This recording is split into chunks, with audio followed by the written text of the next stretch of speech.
12वी चिटणीसाच्या कार्यपद्धतीमधील 7वा धडा म्हणजेच कर्ज रोखे धारकांशी पत्रव्यवहार. या चॅप्टर मध्ये मी तुम्हाला कर्ज रोखे म्हणजे काय वगैरे हे काही सांगत बसणार नाही, कारण ऑलरेडी आपण दुसऱ्या तिसऱ्या चॅप्टरच्या व्हिडिओ मध्ये कर्ज रोखे म्हणजे काय, कर्जाऊ भांडवल म्हणजेच काय, कर्ज रोखे धारक हे कंपनीचे धनको असतात, काय असतात, मालक असतात, हे सर्व गोष्टी आपण ऑलरेडी अगोदरच्या क्लासमध्ये बघितलेलं आहे. या क्लासमध्ये आपल्याला डिस्कस करायचं आहे कर्ज रोखे धारकांशी पत्र व्यवहार करत असताना चिटणीसाला काय काळजी घ्यायची असते, कर्ज रोखे धारकांना पत्र लिहित असताना त्या पत्रामध्ये कोणत्या कोणत्या गोष्टी नमूद केल्या पाहिजेत. कारण चॅप्टरचं नावच आहे कर्ज रोखे धारकांशी पत्र व्यवहार. याचा अगोदरचा जो चॅप्टर होता चॅप्टर नंबर 6 त्याचे ऑलरेडी व्हिडिओज आपल्या चॅनलवर आणि बिगबुल बॅच मध्ये अपलोड केलेला आहेत विथ नोट्स. अँड व्यवस्थित ऑब्झर्व करा मी काय सांगायलो की कंपनीचा चिटणीस जो आहे तो सभासदांसोबत पत्र व्यवहार करत असताना पत्रामध्ये काय काय गोष्टी नमूद करतो हे मागे बघितलं. या व्हिडिओमध्ये आपल्याला पाहायचं आहे की चिटणीस कंपनीच्या कर्ज रोखे धारकांशी पत्र व्यवहार करत असताना त्या पत्रांमध्ये काय काय नमूद करत असतो आणि कशा प्रकारचे पत्र असतात. तुमच्या पुस्तकातील पेज क्रमांक 101 ओपन करायचं आहे आणि त्या पेजवर दिलेले जे पण काही गोष्टी आहेत त्या आपण डिस्कस करूयात. या चॅप्टर मध्ये तीनच महत्त्वाचे टॉपिक्स आहेत या चॅप्टर मध्ये. नंबर फर्स्ट पहिला प्रश्न आहे की कर्ज रोखे धारकांशी पत्र व्यवहार करत असताना चिटणीसाने घ्यावयाची काळजी.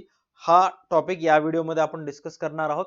त्याच नंतर पत्र व्यवहाराचे प्रसंग आहेत जेव्हा कंपनीचा चिटणीस कर्ज रोखे धारकांशी पत्र व्यवहार करत असतो. 4-5 प्रकारचे पत्र डिफरंट असतात कर्ज रोखे धारकांशी. एक त्यांना कर्ज रोखे वाटपाबद्दलचं पत्र दिलं असतं.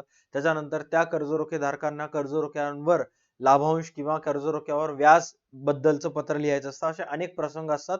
अपकमिंग या लेक्चर मध्येच आपण डिस्कस करूयात आणि काही नमुना पत्रे असतात जे आपण तयार करूयात, जसं की मागच्या व्हिडिओज मध्ये सुद्धा आपण तयार केलं असतं. आता चॅप्टरच्या प्रस्तावनेमध्ये बघा काय सांगण्यात आलेलं आहे. कंपनी व कर्ज रोख्यांची विक्री करून भांडवल उभारणी करते. कंपनी जी आहे, कंपनीला जर पैशाची गरज असेल तर कंपनीचे भाग विकून भागांच्या स्वरूपात भाग भांडवल जमा करते किंवा कंपनीच्या कर्ज रोखे विकून कर्ज रोखे भांडवल जमा करत असते. भाग भांडवल हे कंपनीचे स्वतःच्या मालकीचे भांडवल असते, तर कर्ज रोखे जमा केलेले भांडवल हे कर्जाऊ भांडवल असते. आता व्यवस्थित लक्षात घ्या, भाग आणि कर्ज रोखे याचा जर फरक तुम्हाला माहित असेल तर मी जे काय बोलणार आहे ते तुम्हाला लगेच कळून जातंय. जेव्हा एखादी एक कंपनी कंपनीचे भाग विकून कंपनीचे शेअर्स विकून पैसे गोळा करते त्यावेळेस ते जे पैसे येतात ते कंपनीचे स्वतःच्या मालकीचे असतात. का? कारण कंपनीने त्याच्या बदल्यात कंपनीचे शेअर्स विकलेले आहेत, त्यामुळे त्या पैशांवर कंपनीचा अधिकार असतो. बट जेव्हा एखादी एक कंपनी कंपनीचे डिबेंचर्स सोल्ड करते, कंपनीचे कर्ज रोखे सोल्ड करते, या भांडवलाला कर्जाऊ भांडवल म्हणतात. का? कारण आज ना उद्या कंपनीला ते पैसे परत करायचे असतात. भाग विकून जमा केलेले पैसे जोपर्यंत कंपनी बंद पडत नाही कंपनी स्वतःहून ते पैसे तुम्हाला परत करत नाही. बट डिबेंचर्स विकून जमा केलेले जे पैसे असतात सर्टन पिरियड नंतर कंपनीला ते पैसे तुम्हाला परत करावे लागतात. काइंड ऑफ डेट असल्यासारखं असतं, कंपनीवर हे कर्ज असल्यासारखं असतं, म्हणून याला कर्जाऊ भांडवल म्हणते. आता डिबेंचर्स म्हणजेच काय, कर्ज रोखे म्हणजेच काय की तुम्ही जर एका कंपनीचे डिबेंचर्स परचेस केलात आणि कंपनी तुम्हाला काय करते, एक डिबेंचर सर्टिफिकेट देते, एक कागद देते, दस्तऐवज, ज्याच्यामध्ये पूर्णच्या पूर्ण डॉक्युमेंट असतात, डिबेंचर सर्टिफिकेट असतात, त्याच्यावर लिहिलेलं असतं की बाबा या व्यक्तीने आमच्या कंपनीचे कर्ज रोखे खरेदी केलेले आहेत. तो पुरावा म्हणजेच कंपनीनं कर्ज घेतलेला आहे. ऑलराईट. जसं तुमच्या जवळ जर गाडी असेल तर त्या गाडीचे जे कागदपत्रावरून काय प्रूफ होतंय की तुम्ही त्या गाडीचे मालक आहात, तसेच कर्ज रोखे हा कंपनीने कर्ज घेतल्याची कबुली देणारा एक दस्तऐवज आहे. तुमच्या जवळ जो कागद आहे तो कागद तुम्ही कंपनीला पैसे दिल्यानंतर कंपनी ते तुम्हाला दिलेलं असते कागद, त्याला डिबेंचर सर्टिफिकेट म्हणतात किंवा कर्ज रोखे प्रमाणपत्र म्हणतात. ते प्रमाणपत्र एक प्रकारचा पुरावा आहे की कंपनीने तुमच्याकडून कर्ज घेतलेलं आहे. कर्ज रोख्याद्वारे जमा केलेले भांडवल हे कर्जाऊ भांडवल असते. कर्ज रोखे धारक हे कंपनीचे सावकार आणि धनको असतात. सावकार आणि धनको जर समजलं नसेल तर सोप्या अकाउंटच्या भाषेमध्ये सांगतो, क्रेडिटर्स म्हणजे कर्ज रोखे धारक हे कंपनीचे क्रेडिटर असतात. याचा अर्थ कंपनी कर्ज रोखे धारकांना पैसे देणं बाकी असते. कर्ज रोखे धारकांच्या दृष्टीने कर्ज रोख्यातील गुंतवणूक ही समहक्क भागातील गुंतवणुकीपेक्षा अधिक सुरक्षित आहे, कारण त्यावर ठराविक दरेने व्याज दिला जातो. आता बघा, एका साइडला असे लोक आहेत ज्याने कंपनीचे भाग खरेदी केले आणि एका साइडला असे लोक आहेत ज्यांनी कंपनीचे कर्ज रोखे खरेदी केले. आता ज्या लोकांनी कंपनीचे भाग खरेदी केलेले आहेत, कंपनीला जर फायदा झाला तर त्यांच्या भागांच्या किमती वाढतात. कंपनीला जर कंटिन्यूअस कंपनीला प्रॉफिट होत गेलं तर त्यांना वेळोवेळी लाभांश मिळत असते. But on the other hand जे कर्ज रोखे आहेत, कंपनीला फायदा होते किंवा नुकसान होते, यांना ठराविक दराने यांना लाभांश यांना ठराविक दराने यांचं व्याज मिळालंच पाहिजे. कंपनी बुडाली तरी सर्वात अगोदर कंपनी या कर्ज रोखे धारकांचे पैसे देते, मग उरले पैसे तर भागधारकांना वाटते, अदरवाईज भागधारकांना ते पैसे मिळत नाहीत. म्हणून कुठं ना कुठं इथं काय सांगण्यात आलेलं आहे की कर्ज रोखे धारकांच्या दृष्टीने गुंतवणूक, कर्ज रोख्यातील गुंतवणूक ही समहक्क भागातील गुंतवणूक पेक्षा कशी असते, अधिक सुरक्षित असते. सांगायचं तात्पर्य एवढंच आहे, जे शेअर्स असतात ते depend upon companies growth. Company जर वरचेवर ग्रोथ झाली तर तुमच्या भागांच्या किमती वाढतात. बट जर कंपनीची ग्रोथ झाली नाही, कंपनी बुडाली, तरी तुम्ही त्या कंपनीचे खरेदी केलेले डिबेंचर्स असतात ते पूर्णच्या पूर्ण तुम्हाला परत मिळतात. त्याचबरोबर कंपनी लॉस मध्ये होत असेल तरी तुम्हाला कंपनीला कंपल्सरी व्याज द्यावं लागतं. कंपनी बाकी काढून व्याज देईल, पण तुम्हाला तुमच्या डिबेंचर्सवर इंटरेस्ट देत राहील. त्याच्यानंतर नेक्स्ट पॉइंट काय सांगण्यात आलेला आहे, कर्ज रोख्यांची विक्री ठराविक काळासाठी करण्यात येते. आता हे कंपनी जे तुमच्याकडून पैसे घ्यायली, हे असं नाही की लाईफ टाइम साठी घेते. सहसा डिव्हेंचर्स हे लॉंग टर्म साठी असतात. 4 वर्ष, 5 वर्ष, 10 वर्ष, 15 वर्षासाठी असतात. चिटणीसाला व्यवस्थापनाने घेतलेले निर्णय व इतर माहिती पत्र व्यवहाराद्वारे कर्ज रोखे धारकांना कळावी लागते. पत्र व्यवहार करत असताना विशेष दक्षता व काळजी घ्यावी लागते. आता तुम्ही जर एका कंपनीचे कर्ज रोखे खरेदी केलं तर तुमच्या कर्ज रोख्यांवर व्याज कधी मिळणार आहे, ते व्याज तुमच्या खात्यात जमा कधी होणार आहे, तुम्हाला तुमच्या कर्ज रोख्यांचं प्रमाणपत्र कधी मिळणार आहे, हे कंपनी तुम्हाला अगोदरच्या जमान्यामध्ये हे जे दिलेलं आहे, ही सगळी आपली ट्रेडिशनल मेथड आहे. अकॉर्डिंग टू मॉडर्न अप्रोच हे सर्व गोष्टी ईमेल द्वारे, ऍप्स द्वारे वगैरे होत असतात. बट आपण जो अभ्यास करायलो तो पारंपरिक आहे आणि अगोदरच्या काळामध्ये म्हणजे अश्मयुगात नाही, तेवढं लांब जायचं नाही. अगोदरच्या काळामध्ये म्हणजे इंटरनेट आणि मोबाईल रेव्होल्युशन व्हायच्या अगोदर हे सर्व गोष्टी पत्राद्वारे केल्या जात असायचे, ज्याची जागा आता काही पार्ट्स मध्ये काही कंपन्यांनी ईमेलवर घेतलेली आहे. आता हे सर्व गोष्टी तुम्हाला मेल थ्रू कळविण्यात येतात. काय कळविण्यात येतं की तुम्हाला कंपनीला जर कंपनीनं तुम्हाला कर्ज रोखे दिले तर कंपनीचा चिटणीस तुम्हाला पत्राद्वारे इन्फॉर्म करतो. तुमच्या खात्यात कर्ज रोख्यांवरचं व्याज कधी जमा होणार आहे, हा कंपनीचा चिटणीस तुम्हाला पत्राद्वारे माहिती देत असतो. आणि हे सर्व माहिती देत असताना, पत्र व्यवहार करत असताना विशेष दक्षता व काळजी घ्यावी लागते. आता विशेष दक्षता व काळजी घ्यावी लागते म्हणजेच काय, चिटणीसाला सभ्य भाषेचा वापर करावा लागतो, नम्रपणाने लिहावं लागतं, असं काहीतरी त्या पत्रामध्ये उल्लेख न करता टायपो मिस्टेक होऊ नये, जेणेकरून कंपनीची जी रेप्युटेशन आहे ते दावावर लागेल. ऑलराईट, नेक्स्ट काय सांगण्यात आलेलं आहे, कर्ज रोखे वाटप केल्या तारखेनंतर प्रमाणपत्र 6 महिन्याच्या आत कर्ज रोखे धारकाला वाटप केले जाते. फिल इन द ब्लँक्स मध्ये येते अनेक वेळेला, लक्ष लिहून घ्या. काय सांगण्यात आलेलं आहे की लक्षात ठेवून व्यवस्थित लिहून घ्या.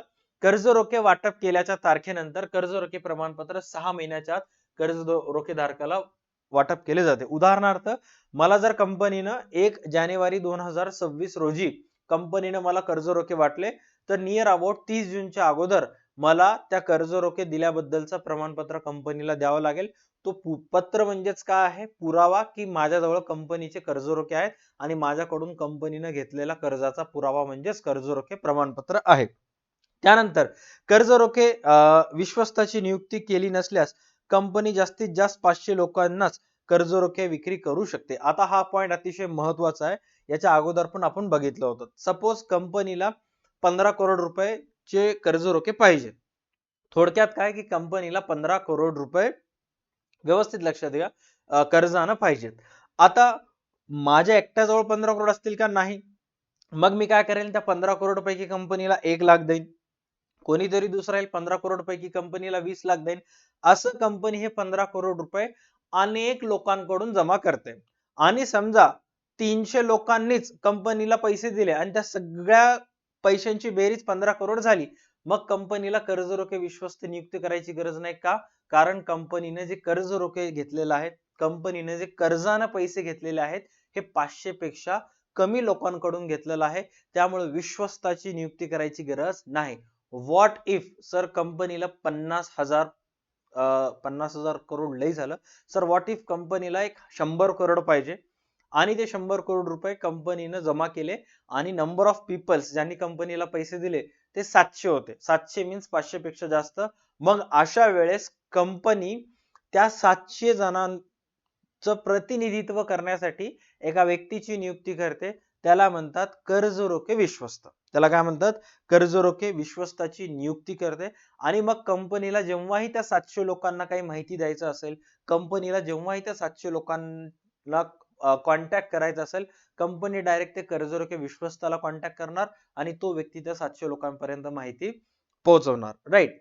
काय सांगण्यात आलेलं आहे? कर्जरोखे विश्वस्ताची नियुक्ती तेव्हाच करण्यात येते जेव्हा कर्जरोख्यांची विक्री 500 पेक्षा जास्त लोकांना करण्यात येते. आता इथे एक मॅजिक आहे. काय? की कर्जरोखे धारकांची पत्रव्यवहार करताना चिटणीसाने घ्यावयाची दक्षता. आता एखादा एक कंपनीचा चिटणीस आहे, तो पत्र लिहायला त्या सर्व लोकांना ज्या लोकांनी कंपनीचे कर्जरोखे खरेदी केलेले आहेत. राईट. तर आता हे पत्र लिहित असताना त्याला कोणती काळजी घ्यावयाची असते, काय नाही, हे आपल्याला डिस्कस करायचं आहे. असं वाटत नाही का हा प्रश्न ऑलरेडी झालेला आहे? ते जॉनी लिव्हरचा डायलॉग असतं ना, तुम्हाला थोबडा तो किधर तो भी सुनने ला ऐसा लगता है. ओके. सो हा जो प्रश्न आहे, हा सेम प्रश्न फक्त अगोदर होतं सभासदांना पत्रव्यवहार करताना घ्यावयाची दक्षता किंवा काळजी. आता आहे कर्जरोखे धारकांना. आता दोन्ही मधले जर आपण पॉइंटचं जर व्यवस्थित विश्लेषण केलं तर बघा, जेव्हा कंपनी भागधारकांना किंवा सभासदांना पत्र लिहित असते तेव्हा चिटणीसाला ही काळजी घ्यावी लागते. हे ते 6-7 पॉइंट आहेत. आणि कर्जरोखे धारकांना जेव्हा कंपनीचा चिटणीसामार्फत पत्र लिहिण्यात येतो तेव्हा हे सेम पॉइंट आहेत. आता बघा, याच्यामध्ये तुमच्या पुस्तकात भागांमध्ये पहिलं पॉइंट देण्यात आलेला आहे, भागधारकाशी किंवा सभासदांशी पत्र व्यवहार करत असताना चिटणीसाने घ्यावयाची काळजी. पहिला पॉइंट आहे अचूक माहिती. इथं सुद्धा बघा अचूक माहिती. ऑलराईट. त्याच्यानंतर इथं आहे ओघवती भाषा. ओघवती भाषामध्ये जे पण काही लिहिण्यात आलेलं आहे त्याचं विश्लेषण जर बघितलं तर तुमच्या पुस्तकामध्ये जे पेज नंबर 101 आणि 102 वर जे गोष्टी दिलेल्या आहेत त्याच मध्ये एक पॉइंट आहे संक्षिप्तता. राईट. तर याचं विश्लेषण आणि याचं विश्लेषण सेम आहे. सर दोन्हीचा अर्थ काय सांगतो? ओघवती भाषा म्हणजेच काय की चिटणीसाला भागधारकाला जे पण सांगायचंय, चिटणीसाला कर्जरोखे धारकांना पण जे सांगायचंय ते शॉर्ट मध्ये संक्षिप्त रूपात सांगायला पाहिजे, लांब लचक सांगू नये. ऑलराईट. त्यानंतर त्वरित उत्तर. त्वरित उत्तर असं इथं आहे, व्यवस्थित चेक करा. तत्परता. आता त्वरित उत्तर आणि तत्परता म्हणजेच काय की तुम्हाला तुमच्या कंपनीच्या भागधारकांना पत्र पाठवलं की बाबा लाभांशाचा दर एवढं कमी का आहे. तुम्हाला एखाद्या कर्जरोखे धारकांना पत्र पाठवलं की या वेळेस व्याज मिळायला एवढं उशीर का झाला. त्यांना पत्र पाठवून 3 दिवस झाले, तुम्हाला पत्र मिळालं तिसऱ्या दिवशी, चौथ्या दिवशी, आणि तुम्ही त्या पत्राचं उत्तर लिहिण्यासाठी 15-20 दिवसाचा वेळ घेताय. यामुळं जे समोरचे व्यक्ती आहेत ते कुठं ना कुठं फ्रस्ट्रेटेड होतात. राईट. ही गोष्ट आहे कधीची? 2000, 1990, 92, 1980 ज्या वेळेस जे संभाषण व्हायचं, ज्यावेळेस कम्युनिकेशन व्हायचं हे पत्रा थ्रू व्हायचं. आता ते सर्व गोष्टी कशा थ्रू होत आहेत? मेल्स थ्रू होत आहेत. आणि आता जर तुम्ही कोणाला व्हॉट्सअपला मेसेज केलं तर तुम्हाला असं वाटतं की समोरच्या व्यक्तीनं ब्लू टिक 2 आले की लगेच उत्तर द्यायला पाहिजे. तो जर ब्लू टिक येऊन 2 दिवस झालं उत्तर देत नसेल तर तुमचं आणि त्यांचं डायरेक्ट भांडणं झालंच आहे. राईट. साला ह्यानं माझा मेसेज बघला, ह्यानं मला रिप्लाय करणं गेलाय, एवढं कसं याची भरली, एवढं कशामध्ये इगो आलेला आहे, आजपासून मी पण याला बोलणार. लगेच तुम्ही ब्लॉक करून टाकता त्याला. कारण का? उत्तर जर येणं गेलं समोर व्यक्तीकडून तर तुम्ही फ्रस्ट्रेटेड होता. आणि अनेक मुलांसोबत होते. आता आपल्या युट्यूब चॅनलला डेली 700 प्लस कमेंट्स येत असतात, डेलीच कंपल्सरी. आता त्यातल्या जास्तीत जास्त मी 100 कमेंटला रिप्लाय करेन. मग जे राहिलेले 600 कमेंट्स आहेत ते मुलं कुठं ना कुठं फ्रस्ट्रेटेड होतात की सर मी कमेंट केलो तरी तुम्ही मला उत्तर द्यायला तयार नाही. आणि त्याच्याच कमेंट खाली दुसरा एक त्याचा मित्र कमेंट करते, त्यांना जर उत्तर मी दिलं संपलंच, मग ह्यानं लगे इकडे अनसबस्क्राईब करणार. हे कुठं ना कुठं असं होत असतं. त्यामुळे या पॉइंट मध्ये सांगण्यात आलेलं आहे की त्वरित उत्तर किंवा संक्षिप्तता, लगेच आन्सर द्यायला पाहिजे. नेक्स्ट आहे गोपनीयता. गोपनीयता म्हणजेच काय की कंपनीची अनेक माहिती, जी माहिती जर कंपनीच्या स्पर्धकांना माहित झाली तर कुठं ना कुठं आपल्यापेक्षा स्पर्धक एक पाऊल पुढे धावतो. अशी माहिती चिटणीसानं पत्रामध्ये लिहिणं टाळली गेली पाहिजे. कंपनीची गोपनीयता आहे ते कुठं ना कुठं चिटणीसाला राखता आली पाहिजे. ऑलराईट, गोपनीयता हा जो पॉइंट आहे तो तुम्हाला कर्ज रोखेधारकांमध्ये पण मिळेल आणि भागधारकांमध्ये पण मिळेल. त्याच्यानंतर आहे नम्रता, सौजन्य. हाच पॉइंट तुम्हाला इथे दिसेल. नम्रता व सौजन्य म्हणजेच काय की कर्ज रोखेधारकांना पत्र लिहित असताना कुठं कुठं चिटणीस जो आहे त्यानं पत्रामध्ये जी भाषा आहे नम्रपणे लिहिली पाहिजे, एकेरी उल्लेख न करता आदरयुक्त संभाषण त्याच्यामध्ये केला गेला पाहिजे. त्याच्यानंतर आहे कायदेशीर तरतुदी किंवा बाबी. तुम्ही जर इथं जर बघितलात भागांमध्ये तर कायदेशीर बाबी असं लिहिलेलं आहे, बट कर्ज रोख्यामध्ये कायदेशीर तरतुदी आहे. सेम एक्सप्लेनेशन इथे लिहायचं. म्हणजेच काय की पत्र लिहित असताना चिटणीसानं त्या भागधारकांना पत्रामध्ये कळवावं लागतं की जे भागांचे वाटप करण्यात आलेलं आहे ते कंपनी कायदा 2013 नुसार ह्या सर्व गोष्टी भाग वाटप करण्यात आलेल्या आहेत आणि त्याच्यानंतरची जी प्रक्रिया आहे ती कायदेशीररित्या योग्य ती प्रमाणात कंप्लीट करण्यात आलेली आहे. म्हणजे कायद्यामध्ये जे पण काही गोष्टी लिहिलेल्या आहेत तुझं कुठं ना कुठं कायद्याचा टच यायला पाहिजे. त्याच्यानंतर काळजीपूर्वक पत्रलेखन आणि कंपनीची प्रतिमा. काळजीपूर्वक पत्रलेखन म्हणजेच काय की बाबा व्यवस्थित पत्र लिहिणं, व्यवस्थित काळजीपूर्वक सर्व माहिती तिथे उल्लेख लिहिणं, गडबडीमध्ये अशी एखादी एक महत्वाची माहिती सुटता कामा नये. आणि कंपनीची प्रतिमा हा लास्ट पॉइंट आहे भागांमध्ये. आणि कर्ज रोख्यांमध्ये शेवटचा पॉइंट आहे कंपनीची नावलौकिकता. पत्र लिहित असताना व्यवस्थित लक्षात घ्या असं काहीतरी त्याच्यामध्ये मेन्शन करणं ज्याच्यामुळं कंपनीची रेप्युटेशन जे आहे ते खराब होईल, कंपनीचे ब्रँड व्हॅल्यू जे आहे ते कुठं ना कुठं खराब होईल, असं होता कामा नये. हे सर्व गोष्टी तुमच्या पुस्तकात पेज नंबर 101 व 102 वर सांगण्यात आलेल्या आहेत. आणि हे सेम पॉइंट जे आहेत ते तुम्हाला सभासदांसोबत पत्रव्यवहार करताना घ्यावयाची काळजीमध्ये सुद्धा आहेत आणि सेम पॉइंट जे आहेत कर्ज रोखेधारकांशी पत्रव्यवहार करत असताना घ्यावयाची दक्षता याच्यामध्ये सुद्धा आहेत. हे 6 पॉइंट्स पाठ करा. कोणतंही आलं तरी तुम्हाला तेच लिहायचं आहे. फक्त शब्दावर फोकस करायचा. प्रश्नामध्ये सभासद आलं किंवा भागधारक आलं तर आन्सर मध्ये पण तेच सभासद भागधारक यायला पाहिजे. विश्लेषण लिहित असताना प्रश्नामध्ये कर्ज रोखेधारक आलं तर आन्सर मध्ये पण तेच यायला पाहिजे. आता पॉइंट लक्षात घ्या की कंपनीचा चिटणीस जो आहे तो कोणत्या कोणत्या परिस्थितीत कंपनीच्या सर्व कर्ज रोखेधारकांना पत्र व्यवहार करत असतो. सर्वात पहिला की जेव्हा कंपनी त्या कर्ज रोखेधारकांना कर्ज रोख्यांचे वाटप करते त्यावेळेस पत्र लिहावं लागते. कारण एखाद्या कंपनीला जेव्हा कर्जाच्या स्वरूपात पैसे पाहिजे असतात तेव्हा कंपनीला पैसे देणारे हजारो लोक असतात, बट कंपनी त्या हजारो लोकांमधून काही सिलेक्टेड लोकांकडूनच पैसे घेते. 200-300 लोकांकडून. बाकी 700 लोकांना घेतलेले पैसे त्यांना वापस करून टाकते. आणि मग ज्या 200 लोकांकडून कंपनीनं पैसे घ्यायचं ठरवलं त्या 200 लोकांना कंपनीला पत्र लिहावं लागतं.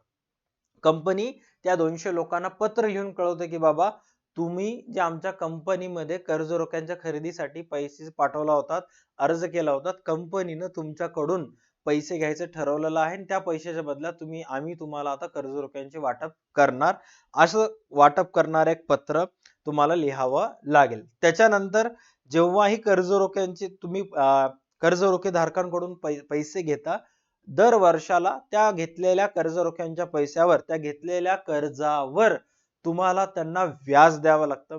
व्याज जे आहे ते अधिपत्राद्वारे, अधिपत्र म्हणजेच काय डायरेक्ट एक पत्र असतं, एक चेक सारखंच कागद असतं ज्याला डिव्हिडंड वॉरंट असं म्हणतात इंग्लिश मधून. आणि ते कागद जो आहे ते तुम्हाला पत्रासोबत त्या भागधारकाला पाठवावं लागतं. तो कागद तो अधिपत्र कर्ज रोखेधारकाच्या घरी जातं. जर भागधारक असेल तर भागधारकाच्या घरी, कर्ज रोखेधारक असेल तर कर्ज रोखेधारकाच्या घरी. मग तो अधिपत्र कर्ज रोखेधारकाच्या घरी जातं. ते अधिपत्र घेऊन कर्ज रोखेधारक त्याच्या बँकेत जातो आणि ते डिव्हिडंड वॉरंट किंवा इंटरेस्ट वॉरंट जे आहे तो बँकेस देतो. मग बँक काय करते कंपनीच्या अकाउंट मधून पैसे काढून त्या व्यक्तीच्या खात्यामध्ये ट्रान्सफर करते. राईट, यालाच म्हणतात अधिपत्र. आता हे अधिपत्र अगोदरच्या जमान्यामध्ये खूप फेमस होतं जेव्हा प्रत्येक कर्ज रोख्याच्या घरी, प्रत्येक भागधारकाच्या घरी अशा प्रकारचे अधिपत्र येत होते. ते कागद बँकेत जाऊन जमा करत होते आणि मग जमा केल्यानंतर बँक कंपनीच्या खात्यातून व्याजाचे पैसे काढून त्या कर्ज रोखेधारकाच्या खात्यामध्ये ट्रान्सफर करत होते. काइंड ऑफ ते चेक सारखं असतं पण चेक नसतं. त्याच्यानंतर इलेक्ट्रॉनिक पद्धतीने म्हणजेच काय की कंपनी डायरेक्ट तुमच्या खात्यात पैसे जमा करणार आणि मग नंतर तुम्हाला पत्राद्वारे किंवा ईमेल्स द्वारे कळवणार, याला म्हणतात इलेक्ट्रॉनिक पद्धतीने. अधिपत्राद्वारे म्हणजेच काय, तुमच्या घरी अधिपत्र येईल, राईट, पॉवर ऑफ अटर्नी ज्याला आपण म्हणतो, किंवा डिव्हिडंड वॉरंट, इंटरेस्ट वॉरंट म्हणतो, आणि मग ते कागद घेऊन तुम्हाला बँकेत जायचंय. बाकी सर्व गोष्टी तुम्हाला माहिती आहेत. इलेक्ट्रॉनिक पद्धतीनं कंपनी डायरेक्ट तुमच्या अकाउंटला पैसे टाकते आणि मग तुम्हाला इन्फॉर्म करते. त्याच्यानंतर काही काही कर्ज रोखे जे असतात ते कन्व्हर्टिबल असतात, रूपांतरित होतात. म्हणजेच काय, कर्ज रोख्यांचे रूपांतर भागांमध्ये होणं. मग अशा वेळेस जर एखादा एक कर्ज रोखे धारक कंपनीस विनंती करत असेल की मी आपल्या कंपनीचे कर्ज रोखे खरेदी केले होते, मला आता त्या कर्ज रोख्यांचं रूपांतर भागांमध्ये करायचं आहे, त्याला परिवर्तनीय कर्ज रोखे असं म्हणतात. तर ते करण्याबाबतचे पत्र. ओके. त्याच्यानंतर कर्ज रोखे परतफेड पत्र. आता 5 वर्षासाठी कंपनीने पैसे घेतलं, 5 वर्षानंतर तर ते पैसे कंपनी तुम्हाला परत करून टाकेल. मग कंपनी पैसे परत केल्यानंतर पत्राद्वारे तुम्हाला कळवते, त्याला म्हणतात कर्ज रोखे परतफेड पत्र. या चॅप्टरची थिअरी एवढंच होती. या चॅप्टरच्या थिअरीमध्ये याच्यापेक्षा जास्त दुसरं तिसरं काहीच नाहीये, एवढंच सफिशियंट आहे. ओके. पुढच्या लेक्चरमध्ये आपण प्रॉपर पद्धतीने जे आहे डिस्कस करूयात कर्ज रोखे वाटप पत्र, ज्याच्यामध्ये मी तुम्हाला प्रॉपर लाईव्ह क्लासमध्ये येऊन सर्व गोष्टी पत्र कसे तयार करायचे काही नाही शिकवेल. ओके. जर तुम्ही ऑलरेडी 6व्या चॅप्टरचे व्हिडिओ बघितलं नसेल तर एक वेळेस नक्की बघून घ्या.